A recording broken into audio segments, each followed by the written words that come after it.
when I went to the Olympic trials in 2012, the year prior to that, my coach had said, I know you love to go and do all these races, but let's calm down. It was just all about the running. So when it came to, the final surgery, which ended up being I had to have a bone graft to my femur, and it was like, you can't do any high impact for a full year. I didn't realize until it was gone how much I was associating my entire value on my ability to be this runner.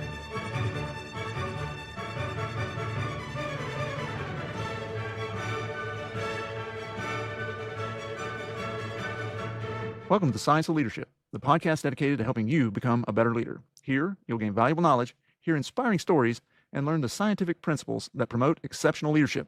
I'm Tom Collins, your host, and I'm thrilled to have you join us on this journey to becoming a better leader. Today's episode is about the power of positivity and resilience, something that is absolutely essential for leaders. We'll be talking about how to turn life's inevitable setbacks into setups for success. And from my perspective, there's no better person to talk about this than today's guest, my friend, Leah Thorvilson. She has a remarkable story, from being an elite professional marathoner to the loss of her Olympic dream, only to stage an incredible comeback to become a professional cyclist on one of the world's greatest cycling teams. Leah's faced immense challenges, physical injuries, career pivots, and the highs and lows of competing at the world's top levels. But through it all, she's demonstrated the power of resilience, a positive outlook, and the ability to turn life's lemons into lemonade. Leah is here to share her journey, her lessons learned, and practical advice for how we can embrace positivity and resilience in our own leadership journeys. Leah, welcome to the Science of Leadership. Thank you for joining us. Thanks so much for having me. It's just so good to catch up with you and see you. Yeah, it's great to see you.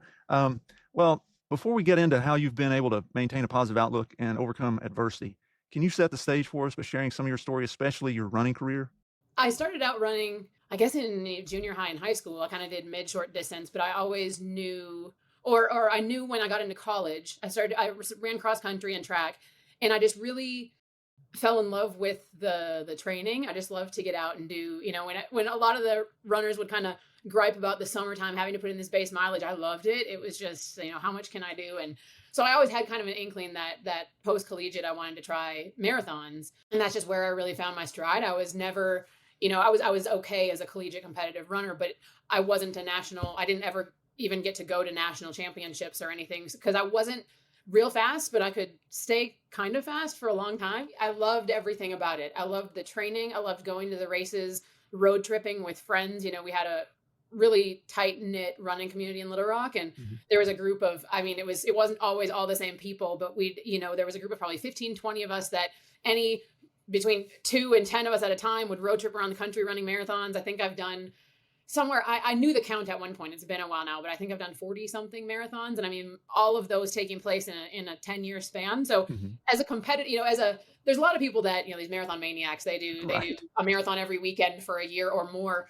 But for someone who's competing at a high level to be doing sometimes 8 marathons in a year was a bit strange, but I wasn't running all of them, they weren't all A races, but I was just doing a lot. And in the end, I had quite a bit of success, won the Little Rock Marathon 5 times, qualified for the Olympic trials. I was never really close to making it to the Olympic Games, but I was at the trials, which in and of itself was, a parade for me. It was just like, oh, I can't believe I'm here. And it was a really fun journey with just, enough success. I never had a pro running contract or anything, but I made a little bit of prize money and was able to just enjoy that journey. Unfortunately, I think I enjoyed it kind of to my own undoing. I don't know for sure, but my self-diagnosis of this overuse injury is when I went to the Olympic trials in 2012, the year prior to that, my coach had said, I know you love to go and do all these races, but let's calm down a little bit. And in 2011, let's limit, I don't remember how many marathons he said I could do, maybe 4 in the whole year. Let's get you to the trials and have a great race there. After the trials, you can do whatever you want. And so when the trials were in January of 2012, and from then until May, I ran 8 marathons and a 50 miler and also tried to race, some 10Ks. And it was fun, but looking back on it, I'm like, yeah, that probably was not smart. And it was just the combination of one that I'd had to hold back the year before, but also I didn't have the race I wanted at the trials. It was okay, but it was kind of like the fact that I had backed off and thought that I dialed everything only to go have just kind of a mediocre performance. And it's like, I could have had a personal best and I still wouldn't have made the team. But I thought if I have a perfect day, I might be able to crack, the top 10 to 15. Like if I just have one of those unexpectedly amazing performances. And instead I just had this I finished. So I think it's like after that, I got even more dialed just with like the nutrition and the sleeping, and I got obsessive. So I set a personal best 2 months later at the Little Rock Marathon. But then it was like, and then I couldn't Yeah. stop. And it was Yeah. like, it ended up in this series of, I didn't know what was wrong, but I knew something was wrong. And it took 9 months of I won't say misdiagnoses, because it wasn't any fault of the doctor. It was just, me describing the pain I was having, or the problem I was having running. It was just like, I just feel like I just can't anymore. It's not so much that it hurts. I just can't move like I used to. And Yeah. so, let's try an injection in your hip. Let's try an MRI of your back. And finally, 9 months later, we saw that I had a retracted hamstring. It was 3 centimeters. It was Mhm. pulling apart. Yeah. So it wasn't completely torn off, but it wasn't going to reattach itself. So I had to have that Yeah. surgically reattached. I don't know if this is the story you were wanting. How it spirals into the. Yeah. I mean, I think that you're sharing the lemons arrival, right? Like that Yeah. is the arrival of a big box of lemons. And before, I mean, just thinking about when I first saw Leah Thorvilson, right?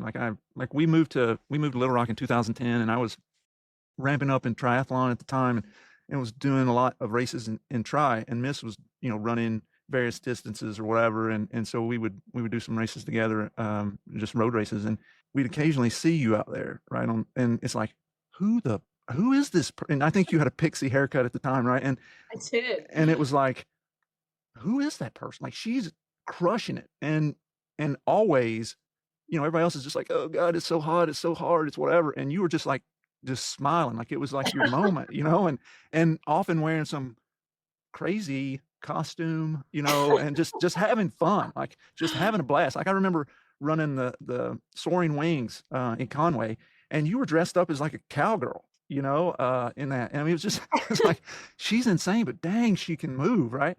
And so all that reminds me of, and this gets to kind of you, and you're making lemonade, but it reminds me of a story about Disney World, right? And this Tinkerbell costume, and how that all played out. But if you could share that, I think that'd be awesome, because I think that is just such a great story. Yeah, well, like I said, we had a group of us that traveled together quite a lot, and Disney is it's just one of those. If you're a marathoner, there's marathons that stand out for a variety of reasons. I mean, of course, Boston and New York and all the what are the marathon majors and stuff like that people want to do. But Disney's kind of one of those. It's known for, tons of people go dressed up, which always just seemed so me, because I don't know if I ran a lot of races in costume, but I tended to finish the race and then get into costume and go back That's on it. the I road. was so far behind. Well, well, but so the Disney World Marathon, it was like, you can run it in costume, which is right up your alley. Because I had done a few in costume, but it was the costumes tended to be an after the marathon thing. Well, and it fell on my birthday, so it was just like, this has to happen. So we had a whole crew of probably 10 of us that went down. Some did the half, some did the full, but most of us were in costume. And my friend Polly handmade me this. I mean, she did such a phenomenal job, but I guess the nice way to say it would be, I have an athletic build. I think I sometimes say a masculine build. So I was getting yelled a lot of, "Hell, it's Peter Pan," and I was supposed to be Tinkerbell, but I had, like the little. I had spray painted my shoes glitter green, like so many layers of spray paint. Yeah. As far as like, keep yourself as light as possible, I wasn't worried about it. I wanted to look the part. I had little pom poms sewn onto the shoes, and ended up winning the marathon. So there's a goofy picture of me somewhere, in my Tinkerbell get up, and a lot of people dress up, but not typically the ones who are racing. Right. For the win. So Yeah. that was kind of fun. It actually ended up, because of that, they wanted me to be they said the face, but I don't know if language here is an issue, but I always say I was the ass of the Tinkerbell Marathon, because they flew me out to California and did this photo shoot, but it's like, it's my backside. And I kind of thought, I'm not complaining. I got a free trip to Disney World. I don't think I got paid anything, but they flew me out there, gave me park passes. I think they gave me like a little bit of cash to spend in the park. But I'm just like, this literally could have been anyone. Why did they? It's not my face. Nobody would be like, "Oh, that's the girl that won." It's literally, it's my hind end with like wings photoshopped on, or AI wasn't a thing back then. But yeah, so I got the trip out of it, and then it's a sweet gig. If you win Disney World Marathon, the next year they fly you and the guest back and pay for all your trip, and like, it's a sweet deal. So yeah, but that was definitely, it was a highlight for sure. I seem to recall that at the start line, there was some disdain from the quote serious folks. Who's this person dressed up as Tinkerbell, right? And kind of blew you off. But then you. I don't know. Probably so.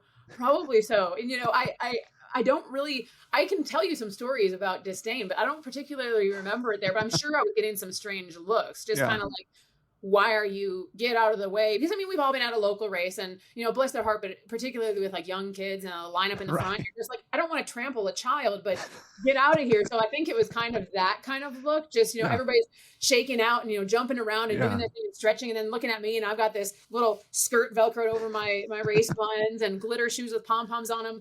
So yeah, there was some looks. I think it was just more like, oh my gosh, it was kind of like that. Yeah, get out of here. And then when the gun went off and I ran away from them, who knows what their faces were doing at that point. They probably still were just like, yeah, okay, we'll see you in a few miles. Right. Exactly. Yeah. Yeah. Yeah.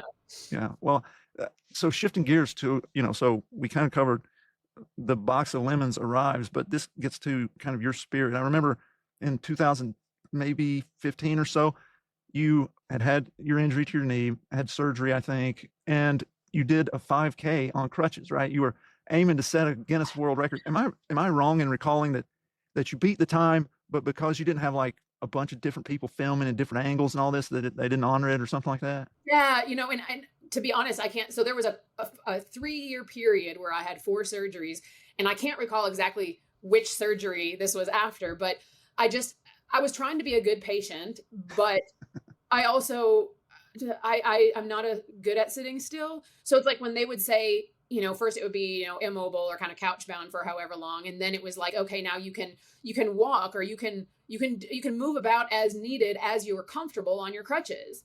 So I would go for walks. I think the Yeah. worst one I ever did was like I walked 5 miles on crutches, walked to a yoga studio and, sat and did some stretching, then walked. So it was like a 10-mile day, which that was a bit insane. On crutches. But I started thinking, I wonder what the record is for this or if it exists. And I looked it up and it was something like 59 minutes. And I was like, I can do that. Like I can definitely do that. So I contacted this 5K and I asked them, I just wanted to make sure. I was like, I don't want to be a nuisance. And, is it okay with you? And they actually loved it because it was a 5K that was a fundraiser for Mamie's Poppy Plates, which is they raise money to help families who have had stillborn children or like infant death. And so they just said, it's great exposure for our race. And I was kind of like, oh, I wasn't looking for that. I just wanted to make sure this wasn't gonna be a problem. but hey, if it works great for you, great. So I went there and it was a really hot day. So it was harder than I thought it was going to be just because I started when it was done, I ended up getting a little bit like heat sick, but in the moment I was just like, oh yeah, I've got this. And I think I came through in 57 minutes or something. So, smashed the record by a couple minutes. Well, I hadn't done my due diligence ahead of time with what you had to do. I just assumed that, you have a chip, your time. So you get this time. But when I went to file and you had to have witnesses, which I had, I had the people who were with me for the entirety of it, but you were meant to have it filmed from start to finish. And I understand well, I do and I don't, because I'm just like, you're not getting paid for it. It's just your name in a book somewhere. But I guess they want to make sure people stay honest. So it's like, you could say you're on crutches, but really you're perfectly healthy walking with 2 crutches in your hand. So I get it. I was not motivated enough to ever do it again.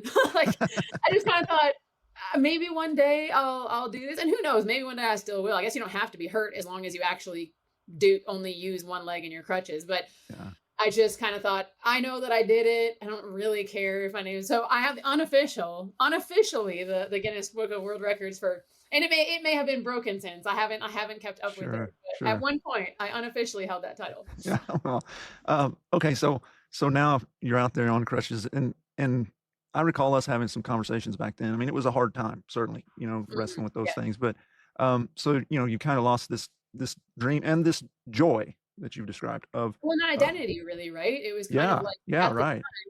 Time, I worked in a running shoe store. Like I was right. That's how you were known across town. And that's how I knew myself. It was kind of like I didn't know. I knew I wasn't going to work in a retail running shoe store forever, but I didn't have this like, oh, well, I'm doing running and then after I'm going to go pursue XYZ degree or career. Like it was just all about the running. So when it came to, the final surgery, which ended up being, I had to have a bone graft to my femur, and it was like, you can't do any high impact for a full year, because all these others had been 12 weeks recovery. I got really good at, and, proved to myself over and over, I could bounce back. When they said a year, it was just like, okay, well then what are we going to take up so I don't murder somebody? Because that's my outlet. And I'm an endorphin addict for sure. Like, so it was just kind of like, number one, who am I? What is my value? I didn't realize until it was gone how much I was associating my entire value on my ability to be this runner and my ability to Yeah. have success. Like I enjoyed the fun of it more than I cared about the winning, but it was like I was Yeah. able to keep doing it and justifying it because of the success. So then when that was gone, it was just like, I'm just a retail shoe salesperson and I can't, and But but the redirection, right? Like there was a redirection that occurred in yeah. that moment. And so tell us about that. Yeah, so I decided it was, people have been telling me for years, oh, you got to get a bike, you should try cycling, it's so much easier on your body, blah blah blah blah blah. And it was just like I wasn't going to try it until I was forced to, because I was all in for running, and that, what does this do for my running? But then it was just like, okay, I guess we're going to get a bike, and I had these two surgeries. One was setting up for the other, and Missy, your wife, my dear friend, actually came out to Colorado to help me get around after this first surgery, because I was really pretty uncapable for a couple of days, couple of weeks. So as we were sitting together in Colorado, I didn't own a bike yet, and I signed up for the Big Dam Bridge 100 because I was just like, I mean, granted that wasn't forcing me. I could have just forfeited the $100 or whatever, but in my mind, I was just like, if I commit to this, if I make a commitment, I'm going to follow through with it. So I was like, if I sign up for this race or ride, if I sign up for this 100-mile ride, I'm going to get a bike. I'm going to learn to ride. I thought that was just something I was doing to stay sane, like something to keep my weight down, because mama loves a snack, and to keep my brain to keep my brain in a good place. I never anticipated it being, forever. And this was, even though they had said, we don't know at what capacity, we'll never tell you you should run again. Whether or not you'll be able to will kind of be how well you heal, how much you can tolerate the discomfort, But in my mind, it was like, this was a stopgap. I was getting back to running. Like I've been down this road before. Yeah. This is a longer road, but I'm getting back to running. That was kind of between these two surgeries. After the final one, I could only ride indoors for, I think, the first 3 or 4 months. So initially I got my partner, who's now my husband, but at the time, we were dating, and he gave me his old school trainer, and I went in the garage, and it was like I was staring at a wall, and staring at a wall was fine when I was allowed 20 minutes, and staring at a wall was kind of fine when I was allowed 40 minutes. But when I got to an hour, I said, I can't do this. This is so boring. And I don't remember if it was you and Missy. Yeah. Well, you told me about Zwift Academy, but somebody said to me, you need to try Zwift, which is this online virtual cycling platform. You become an avatar in a virtual world, and you power your avatar by spinning on your indoor bike.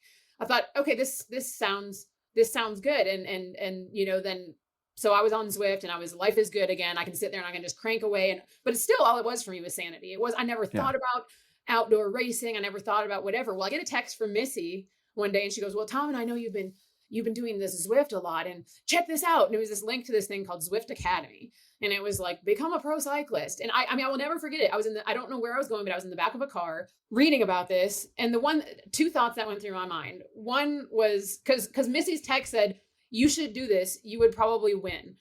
And I thought, that's just so cute, because it was kind of, well, because it was, in the bubble of Pulaski County, or, just all of Little Rock. Yeah.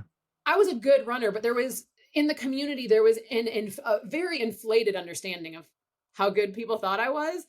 I mean, because I could win everything locally, that it's like, I remember there was an article that came out actually after the Olympic trials that was like, Thorvilson fails to qualify for the Olympics. And I was like, I never had a shot. Like being there was the win. But so it was that kind of thing I was used to.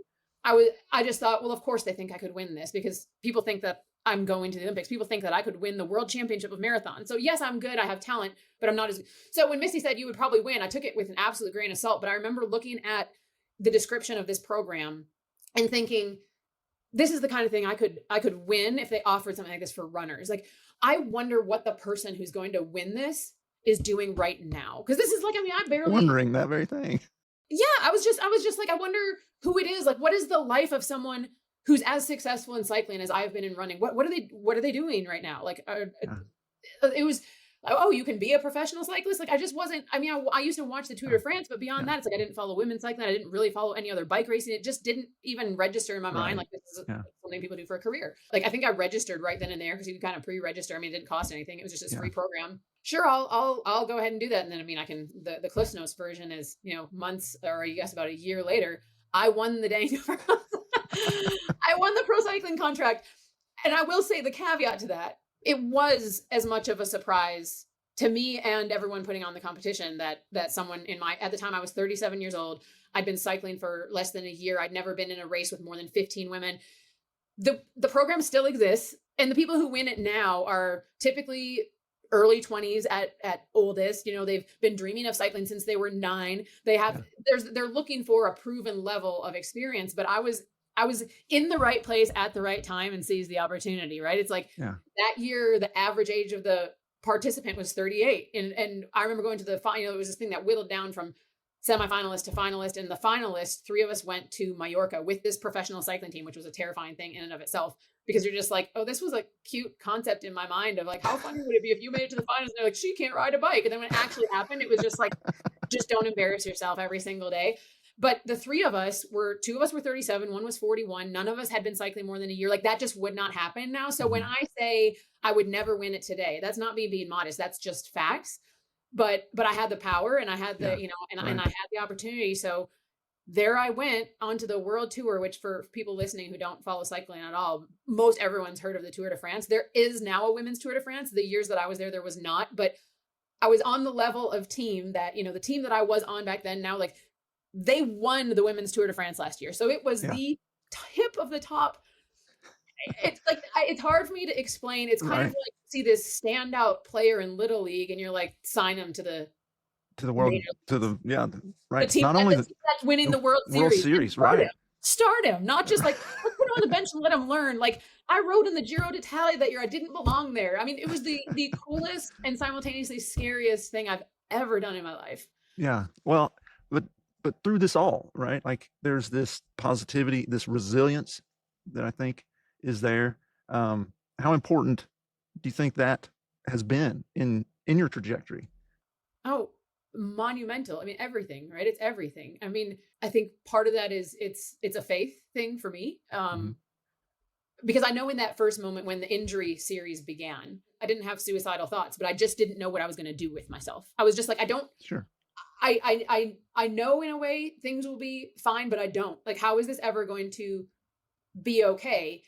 And then I don't know if it's the being forced into, I was in a position where I didn't have a choice but to make, I mean, I guess I did. You can sit and be miserable and just wallow and feel sorry, or you can just kind of accept and ask for grace and ask for peace. And it's just like, from the moment that it's like, okay, I've got to have these surgery. This is the position it's going to put me in. I didn't fall apart like I thought I would. It's like and that's where I say for me it was faith. For me that was God, looking out and saying like, you're going to be okay. But grabbing onto that piece of it and just saying, what's the opportunity here? And every little piece of it, like from the very first surgery I had, it's like, wow, I have time. I'm taking this time when I can't do anything but sit on my couch. Friends coming over and, sitting and enjoying a meal or staying up late and watching movies, things you just would never do because a priority was always running, resting, running.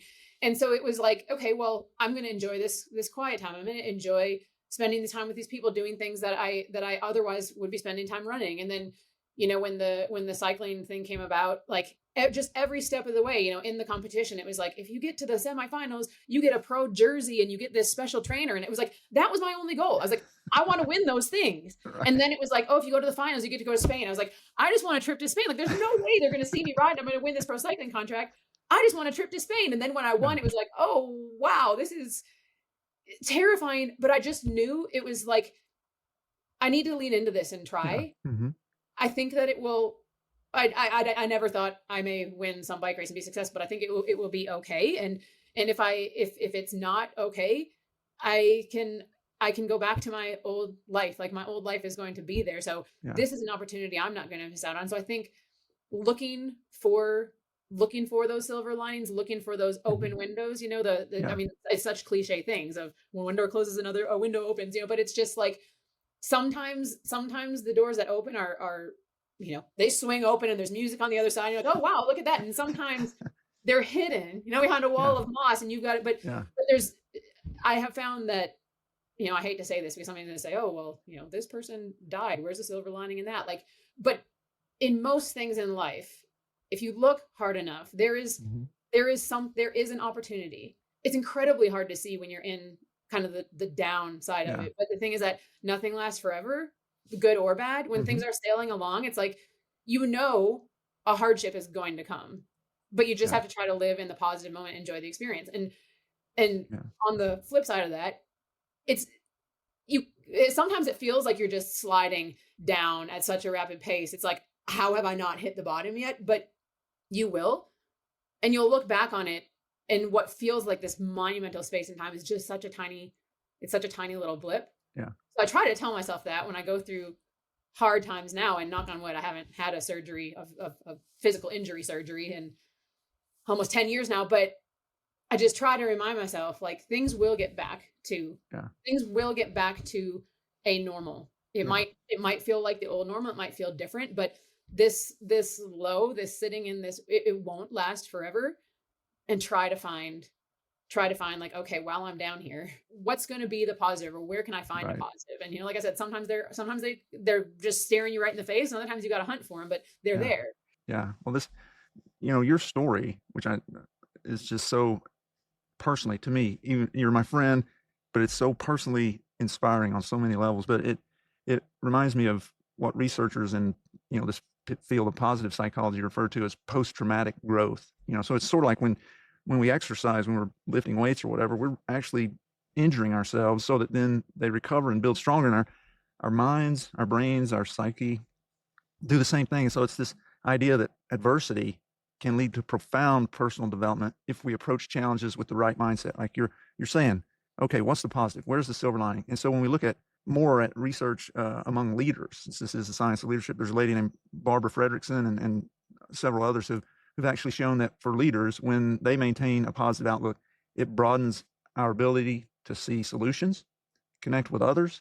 It improves our creativity, resilience, which we've talked about, and performance. And so the studies show that when leaders cultivate positivity, it also creates this ripple effect across the people that they're leading. And that when leaders are positive, it fosters psychological safety, which people talk about a lot right now, which enables teams to take risks and innovate, improves team engagement and productivity, and strengthens trust, which is, as we've said so many times on this podcast, is instrumental in leadership. And so it's scientifically proven that, positivity, positive outlook, gratitude, optimism boost all of these things and lead to greater outcomes for 100%. leaders. I heard something, I think it was actually at church, but somebody said it's something like gratitude and worry can't coexist, because I tend to get anxiety at times, and I just will sit there, and it works. It sounds so cheesy, but it works, that if I'm feeling anxious, I just start listening to myself, like, I'm so thankful for this day. I'm so thankful for my ability to enjoy a bicycle. I'm so thankful.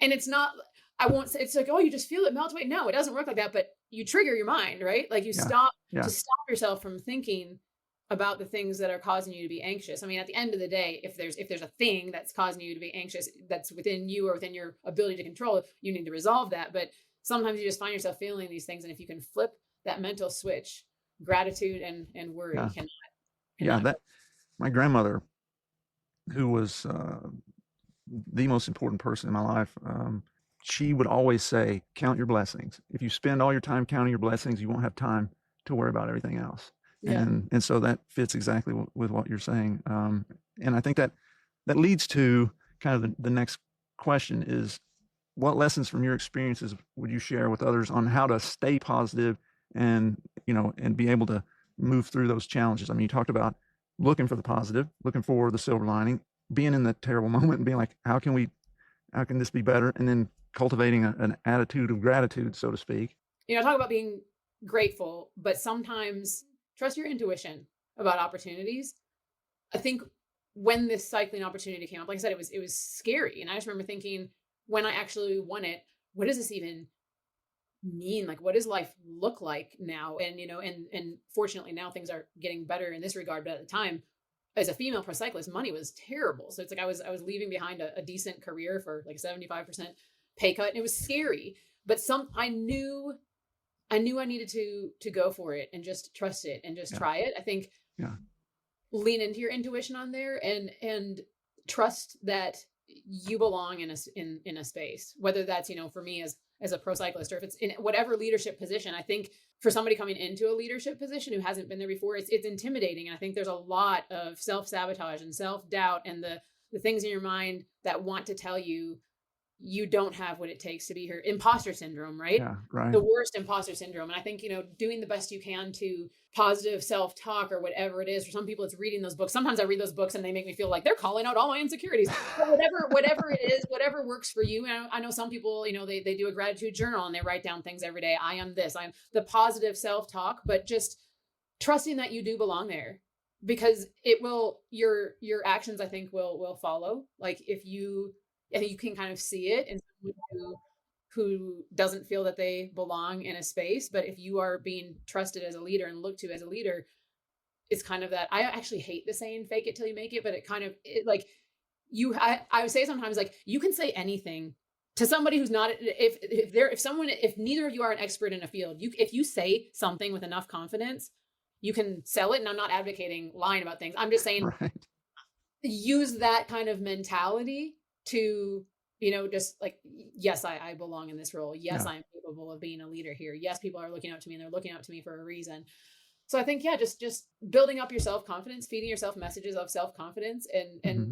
and also really stay in the moment, live in that moment, because as much as it's a tip to get out of the funk, it's also like, it won't be sunshine and rainbows forever Yeah. either. So Right. live in it, because sometimes I look back and I'm like, man, I had 2 years, and I don't regret it. It's the one of the greatest things I've ever done in my life. But it's just like, it went by so quick. Right. Like, and you can't help but think, like, did I do absolutely everything to ensure success? So it's kind of like, in the moment, I know I felt like I was, Yeah. but I think it's like, their moments are blips, and you will try not to look back at the bad ones, but you'll also look back at the good ones, and just like, man, it all happened so fast. I think just live in it. Don't really, really appreciate the space you are in while you're in it. That's so important, because for those of us who are driven, trying to achieve whatever it may be, and a lot of times people in leadership roles have gotten to those because they have some of that characteristic, if you will. It is like, what's the next thing? Where are we going? Right. And it's easy to lose those moments and be like, wow, like cycling. I've never been to Majorca, right? But I've seen pictures, right? And so the opportunity to do that on some kind of regular basis, like, how crazy, like, that's insane. And when we lived in California, I got to run, and it still hurts me even just to say it, right? But the place where I ran was like something out of a storybook. I mean, it was a place that didn't exist in my mind, right? Like, I'm running among redwood trees, and those Yeah. things are fake, right? They're in some song that I learned when I was like in third grade, but I was there doing it whenever I wanted to, I say that all the time. It's like, I lived in Girona, Spain for a year, my second year as a pro cyclist. And I remember the first few days there thinking, like, this looks like a fairy tale. But a year later, it's still, every day I'd be walking home and the smell of crepes, and you're just like, this is someone's permanent reality. Like, yeah, it right. feels like someone created this place for me to come live in a dream. Yeah. But this is just this is someone's Little Rock, They're Arkansas, complaining about the water or the whatever it is. and I can't comprehend it. Yeah. I can't comprehend it. Like, and I mean, and that's my favorite place. But it's just like, it's strange. It's like, you go places and it doesn't feel possible that that's anyone's all the time. Reality. Yeah. Yeah. Yeah. Well, before we wrap up, there were a few practical things that I also thought about. We've hit on the gratitude one, practice gratitude daily. That's one. A few others that I try to focus on what you can control rather than dwelling on what you can't, because it's easy to get locked up on the things that we can't control. I mean, people in general worry about that all the time. Celebrate small wins to keep morale high, especially during those tough times, which is kind of what you were saying, sliding down that hill, you're at the bottom. It's like, what is the small win? What's the positive here that I can do? And then, as a leader, modeling optimistic problem solving, asking, what can we learn from this? Yeah, this sucks. We're in the midst of this. It's hard. It's hard to see the light, but there's an opportunity to learn here, right? And if we do that, we will be better, and we will, hopefully not have to go through this again. So And I do want to clarify that, it's very important to not get stuck in the suck, but I think it's equally important to give yourself, like, feel those things though, before you pull yourself out. And whatever that is. I mean, sometimes I'll have like a meltdown and it's just like, ooh, I need to cry. So I'm going to go have myself one, just bawling. I might cry myself into a nap.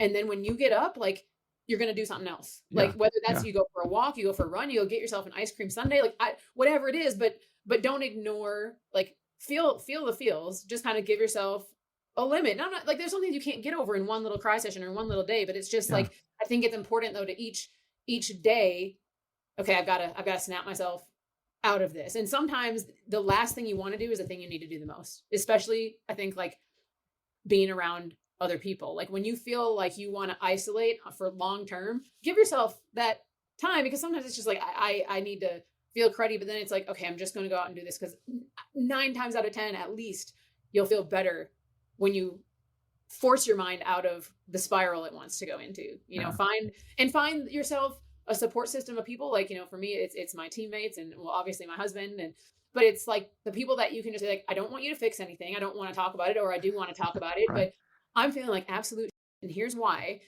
So, and it's like the people that get you will just be like, cool, I know what we need to do. And like, they'll come sit in it with you, or they'll force you out of it. But I think, having that support system is so important. Yeah, I agree with you. We can't do it alone, right? I mean, we need other people, and you're right. I mean, and maybe to some, like, people have studied the elite folks who are endurance athletes, and there's some degree of the ability to be in the pain, to live in the pain cave, right? That I think everybody can develop. It's just that sometimes people are just afraid of it. But taking that moment, okay, this really is hard. Right now it's hard. There's no doubt about it. But live in it for a short period and then move on. Next thing, right? Get moving. So, well, LT, it has been an absolute pleasure to catch up with you. I knew it would be. So thank you so much for joining me on the Science of Leadership today. I really appreciate it. Really just great talking to you. Thank you for joining us on this episode of the Science of Leadership. We hope today's discussion has inspired you and given you valuable insights to help you become a better leader. Remember, leadership is about helping those we lead do great things. It's a journey of continual growth and learning. When we embrace that journey with curiosity, courage, and humility, we can confront challenges, overcome barriers, and foster environments where everyone can succeed. If you enjoyed today's episode, be sure to follow or subscribe, leave a comment, and share it with others who are passionate about leadership. Until next week, keep leading with character, competence, caring, and communication. This is Tom Collins. Let's keep growing.